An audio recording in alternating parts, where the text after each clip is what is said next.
You know, we throw around the words ethics and morals like they're the same thing. But what if I told you that understanding the difference between them is one of the most powerful tools you can have for making the toughest decisions in your life?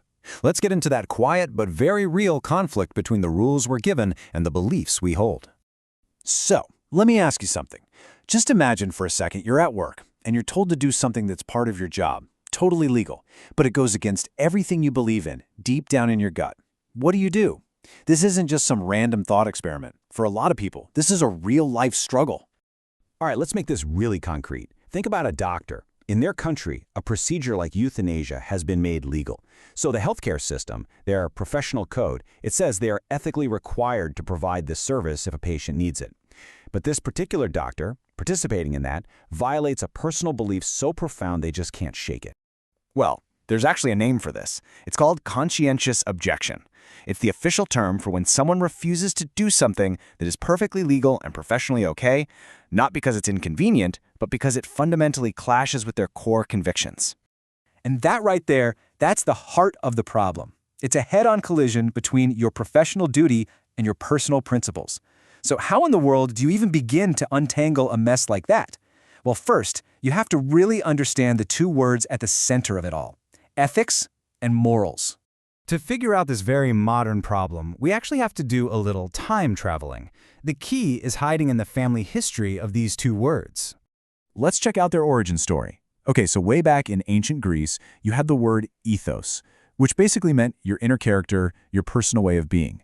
Then, over in ancient Rome, they had mores, which was all about the external customs and habits of society. And then, around 50 BC, this famous Roman guy, Cicero, he creates the Latin word moralis specifically to be a translation of the Greek ethikos. So they were born as etymological twins. And for hundreds of years, they pretty much stayed that way. Just synonyms. I mean, here it is, straight from the Oxford English Dictionary. Moralis was just the Latin flavor of ethikos. Same idea, different language. So, if they started out as twins, what happened? How'd they grow apart? Well, over time, and really picking up steam since the 1980s, a super useful distinction started to pop up, and it's a distinction that helps us make sense of dilemmas just like the one our doctor is facing. And here it is. This is the simplest, clearest way to think about it. Morals are your internal compass, and ethics are the external map, the set of rules given to you by the world around you. So let's talk about morals. Your morals. That's your personal code of conduct.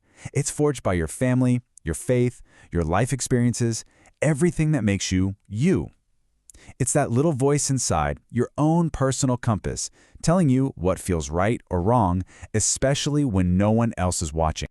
And ethics? Those are the shared rules of the road for whatever group you're in. It's the doctor's code of conduct, or your company's HR policies, or even the laws of your country. Ethics are the external map that a society or a profession hands you to make sure we're all, going in roughly the same direction. So let's just break it down real simple. The source? Morals are internal. Ethics are external. Morals are personal and usually pretty firm for you as an individual. Ethics, they belong to the group, and they can definitely change over time. Bottom line, your compass is private, but the map is public. Okay, you with me? We've got our framework, the compass, and the map. So now, let's go back to our doctor and see how this whole thing sheds some light on their impossible situation. And wow, suddenly it becomes crystal clear, right? Step 1. The ethical map from the medical profession says you must go this way. It's a documented external rule. Step 2. But the doctor's internal moral compass is screaming, pointing in the complete opposite direction.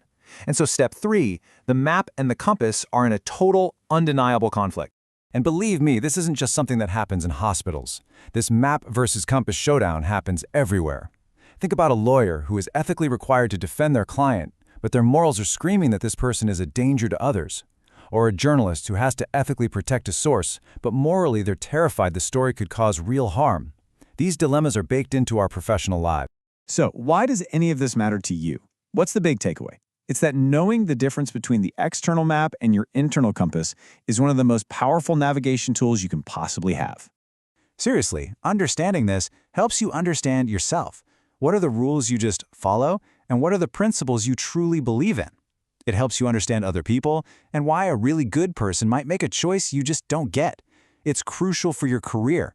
and for making sense of the huge, messy debates that are shaping our world. So what we've done here is give you the tools, the map and the compass, to see these tough situations for what they really are. But that leaves us with the final and most important question. When the rules of the world and the convictions of your own heart are pointing in two different directions, which path do you take?